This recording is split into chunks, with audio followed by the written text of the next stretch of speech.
এই ঘটনা থেকে একটা জিনিস তো স্পষ্ট, আমাদের সরকারের যারা প্রেস সচিব আছেন অথবা যারা প্রেসকে সামলান তাদের তথ্যগত ঘাটতি প্লাস আপনার নিজেদের অবস্থানের উপরে নিজেরা অনেকটা প্রশ্ন তুলে ফেলেছেন।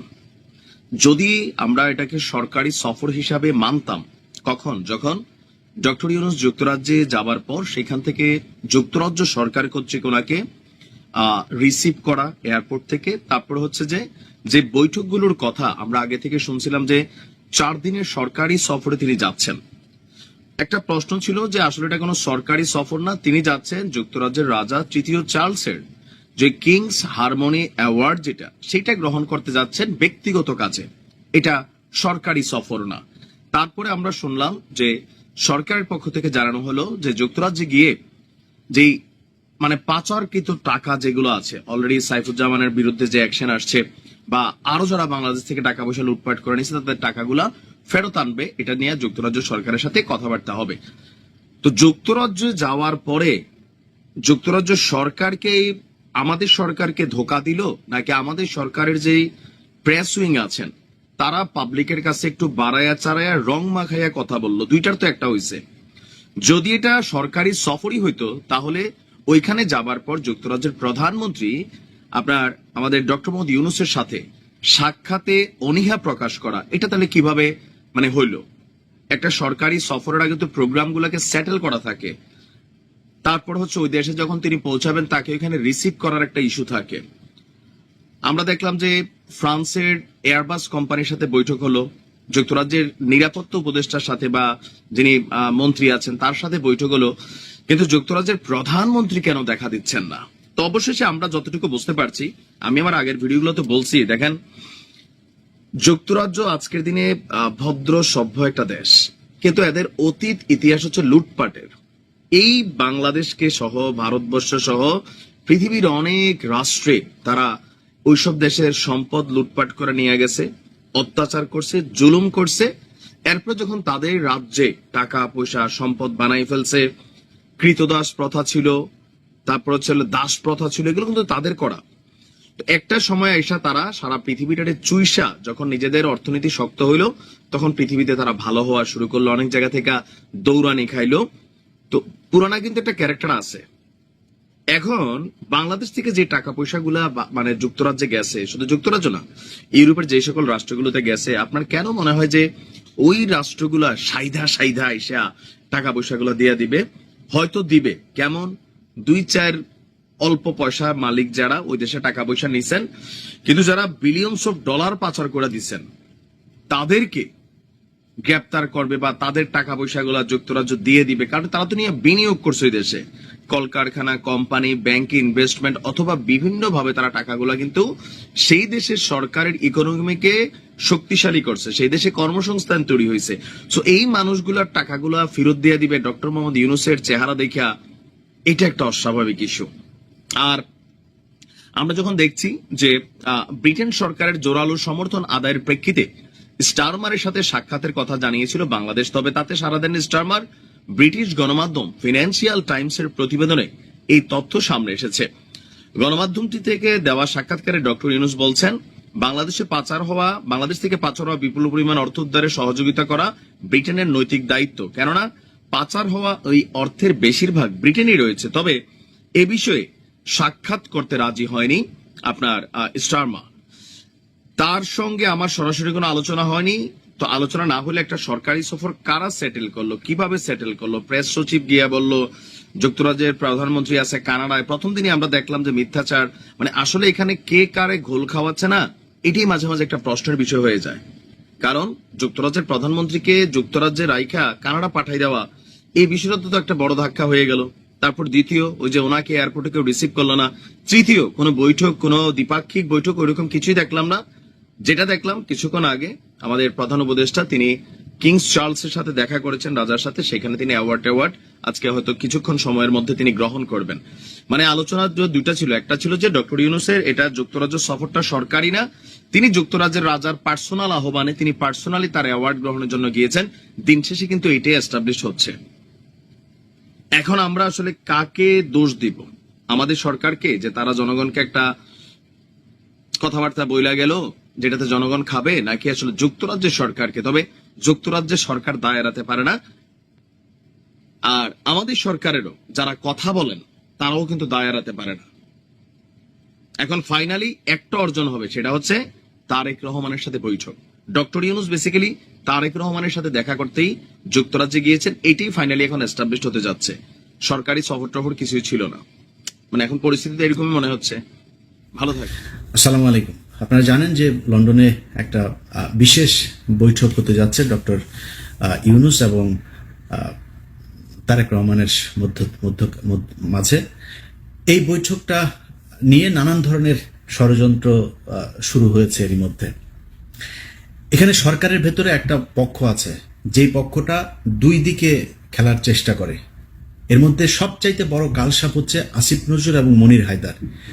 মনির হায়দার হচ্ছে পৃথিবীর সবচাইতে বড় ধরনের একটা মানে ভদ্র বাটপার যাদেরকে বলে। এই বাটপারির যদি পিএইচডি বা পোস্ট ডক্টরেট যদি করা লাগে তার কাছ থেকে করতে হবে। এত সুন্দর, এত ভদ্র নম্রভাবে আপনারা বুঝতেই পারবেন না আপনারা কি বললো। ধরেন আপনারা আমার সম্পর্কে সে একজনের কাছে বাজে কথা বলবে না, ইলিয়াস ছেলেটা কিন্তু ভালো, হ্যাঁ ছেলেটা ভালো, কিন্তু সমস্যা হচ্ছে ও মাঝে মধ্যে বিভিন্ন মেয়ে মানুষ নিয়ে তারপরে মদ খায়, মেয়েদের সাথে যখন মিলে তখন একটু মদ খায়, হ্যাঁ কিন্তু ছেলে কিন্তু ভালো।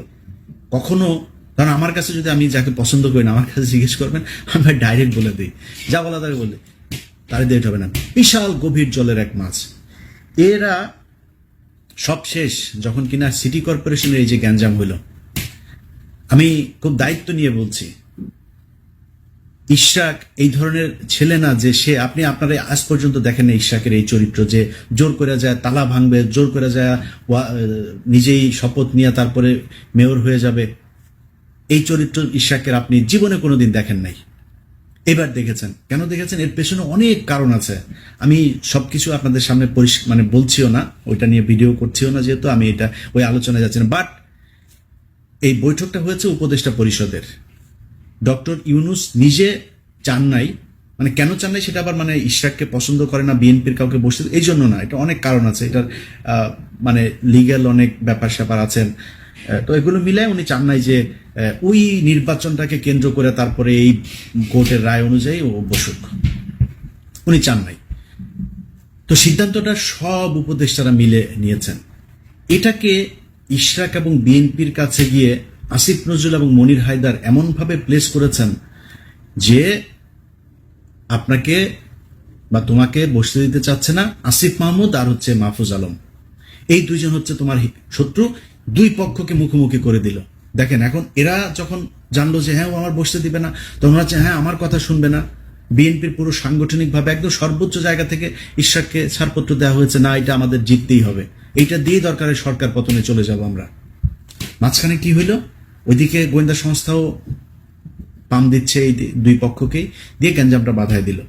এমন একটা পরিস্থিতি তৈরি হলো যে ডক্টর মোহাম্মদ ইউনূস শেষে বললো আমি ইতেই থাকবো না। তো ইউনূসকে আপনি যত কিছুই বলেন, এখন আমি কালকে একটা পোস্ট করেছিলাম যে ডক্টর মোহাম্মদ ইউনূস লন্ডনে যাওয়ার পরে এই যে আপনার টোকাই পার্টি, যেটা পলাতক পার্টি এখন সেখানে নানান ধরনের ইটি করছে। সারা জীবন বিএনপির কাছে কিন্তু লন্ডনে সারা জীবন মার খেয়েছে ওইখানে, এবার তারা বিশাল আকারে দিয়ে। তো আমি এটা পোস্ট করেছিলাম যে বিএনপির উচিত ডক্টর মোহাম্মদ ইউনূসের ইয়েতে থাকা। তো বিএনপির অনেক মানুষজন আবার এটাকে করেছেন যে বিএনপি এখন কেন থাকবে, বা বিএনপি এই জন্যই থাকবে কারণ এই ডক্টর মোহাম্মদ ইউনূস যদি নাকি এই গত 10 মাস না থাকতো তাহলে পরিস্থিতি অন্যরকম হইতে পারত, সেটা কাইন্ড অফ আমছালা সব যাওয়ার মতো অবস্থা হইতো। আবার স্টুডেন্টদের সাথে আপনি দুর্নীতি করছে, এই যে আপনার কি এই যে হান্নান মাসুদকে নিয়ে আলোচনা হচ্ছে, দুর্নীতি করছে তো অনেকেই দুর্নীতি করছে, করে না কে আমার এইটা বলেন, যে ওই দলের এই ব্যক্তি এই পর্যন্ত ক্ষমতায় ছিল করে নাই, করে তো। এই ছেলের তো আপনার জুলাইতে তার যে অবদান এটা ভুলে যেতে পারবেন না। তো এই জায়গায় রেসপেক্ট রাখতে হবে। এদের কারণে আপনি আজকে অনেক কিছু পেয়েছেন, অনেক কিছু সহজ হয়েছে, এটা মাথায় রাখতে হবে। তো আপনি এখন মনে করছেন যে না আমরা কেন থাকবো, বিএনপি কেন থাকবে, বিএনপি এই জন্যই থাকবেন, আওয়ামী লীগের প্রশ্নে আমাদের সবাইকে এক থাকতে হবে, এই জন্য থাকবেন। তো এটা নিয়ে বেশ হচ্ছে। এই যে দুই পক্ষের ভেতরে দ্বন্দ্ব তৈরি করে দেওয়ার চেষ্টা, এটা এই ইশরাকের সময় থেকে শুরু করে এই এখনো হচ্ছে। এখন নতুন করে যেটা হচ্ছে সেটা হচ্ছে যে তারেক রহমানের এই যে বৈঠক বিভিন্নভাবে বিভিন্ন জায়গায় বিভিন্ন জনকে ম্যানুয়ালি এগুলো পুশ করা হচ্ছে যে এটা তারেক রহমান চেয়েছে। দুই একটা মানে এই সোশ্যাল মিডিয়াতেও চলে এসছে যে তারেক রহমান চেয়েছে, গণমাধ্যমেও দুই এক জায়গায় দেওয়া হয়েছে এইভাবে যে তারেক রহমান চায় এই বৈঠক হোক। তারেক রহমান এই বৈঠক হোক এটা চায় নাই। আমি একদম দায়িত্ব নিয়ে বলছি, তারেক রহমানকে অনেকভাবে রিকোয়েস্ট করে তাকে রাজি করানো হয়েছে। স্থায়ী কমিটির সদস্যের বিভিন্ন জনের কাছ থেকে একাধিক উপদেষ্টা গিয়ে তারপর তারেক রহমানকে রাজি করানো হয়েছে। তারপরে তারেক রহমান রাজি হয়েছে। এখন তারেক রহমান রাজি হয়েছে, তারেক রহমান রাজি না হইলে খুব ভালো হইতো, তারেক রহমানকে আমি ভালো বলতাম। নো, তারেক রহমান যে রাজি হয়েছে এটাই ঠিক করেছে। এবং যারা প্রপোজাল দিয়েছে, উপদেষ্টারা হোক, ডক্টর ইউনূস হোক, যারা প্রপোজাল দিয়েছে ভাই ছোট হয়ে যায়নি তারা। আমি মনে করি যারা প্রপোজাল দিয়েছে তাদের পক্ষে থাকা উচিত, সেই ভালো কাজ করেছে। কারণ বিএনপি এবং ডক্টর মোহাম্মদ ইউনূস এই দুইটার মাঝখানে ফাটল তৈরি হলে তৃতীয় পক্ষ এখানে ঢুকবেন, অথবা আমরা সেটা চাই না।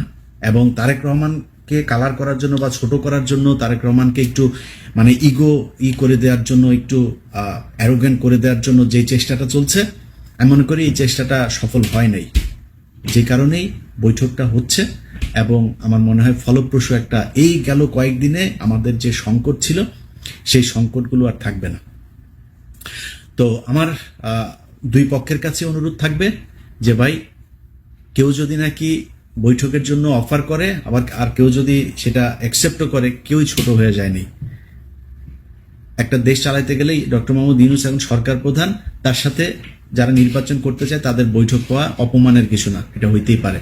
কিন্তু যারা করতে চাচ্ছে বিষয়গুলো, যে তারেক রহমান খুব অসহায়, তারেক রহমানের একদম মানে ইচ্ছা হচ্ছে যে এখন তারেক রহমান এই করতেই চায় এরকম, এটা বলে যারা তারেক রহমানকে ছোট করার চেষ্টা করছে বা বৈঠকটা বাতিল করার চেষ্টা করছে, আমার মনে হয় তাদের এই কুয়াশাটা হবে না, মানে সফল হবে না। এবং হয় নাই দেখি বৈঠকটা হইতে যাচ্ছে। আমরা বিশ্বাস করি এই বৈঠকে সামনের নির্বাচন নিয়েও দুই পক্ষের মধ্যেই একটা নমনীয় থাকবে, দুই পক্ষই ছাড় দেবে। এবং ডক্টর মোহাম্মদ ইউনূসেরও আমি মনে করি তিনি সম্মানিত একজন মানুষ, তিনারও অহেতুক নির্বাচনটা খুব বেশি পিছিয়ে নিয়ে যাওয়ার কোনো কারণ আছে বলে আমি মনে করি না। নির্বাচনটা হয়ে যাওয়া উচিত। এনসিপি যদি চায় যে নির্বাচন করবে, ডক্টর মোহাম্মদ ইউনূস যদি সেটার প্রধান হিসাবেও থাকতে চায়, নির্বাচন করুক। বাংলাদেশের মানুষ তাদেরকে যদি চায় তারা আসবে, বিএনপিকে চাইলে বিএনপি আসবে। সো আমার মনে হয় নির্বাচন আর এই সংস্কার, এই দুইটাকে সাংঘর্ষিক একটা জায়গায় না নিয়ে নির্বাচন নিয়ে একটা সংস্কার অলরেডি 10 মাস হয়েছে। আমার মনে এর ভেতরে অনেকগুলো কাজ হয়েছে। এখন নতুন করে আরো যে কয়দিন সময় হাতে আছে, এই কয়দিন এটা আমার মনে হয় 1 মাসেই সম্ভব। 1 মাস হিউজ টাইম। 30 দিনে এই ধরনের সংলাপ করে একটা সুনির্দিষ্ট জায়গায় পৌঁছানো যায়। সো আমি মনে করি একদম যেটা দরকার, কিভাবে নির্বাচন হবে, পরবর্তী 5 বছর পরে কিভাবে সরকার পরিবর্তন হবে, এই জিনিসগুলো ঠিক করে নির্বাচনে চলে যাওয়া দরকার। সেটার জন্য আমি মনে করি না যে এপ্রিল বা জুন পর্যন্ত কোনো সময়ের দরকার আছে। বিএনপি যেহেতু চাচ্ছে, আমার মনে হয় ডিসেম্বরের মধ্যে নির্বাচন দেওয়া সম্ভব। অ্যাটলিস্ট ডিসেম্বরে যদি তফসিল ঘোষণা করা হয়, জানুয়ারি বা ফেব্রুয়ারির ভেতরে, বাই ফেব্রুয়ারি নির্বাচনটা হয়ে যাওয়া উচিত। অতএব বিএনপি এবং ডক্টর মোহাম্মদ ইউনূস দুই পক্ষের কাছে অনুরোধ থাকবে, আপনাদের একটা সিদ্ধান্তের উপর বাংলাদেশের অনেক উন্নতি হতে পারে, ক্ষতিও হতে পারে। সো আপনারা সেই সিদ্ধান্তগুলো খুব সাবধানতার সাথে নেবেন বলে আমরা বাংলাদেশের মানুষ বিশ্বাস করি। সবাই ভালো থাকবেন। আল্লাহ হাফেজ।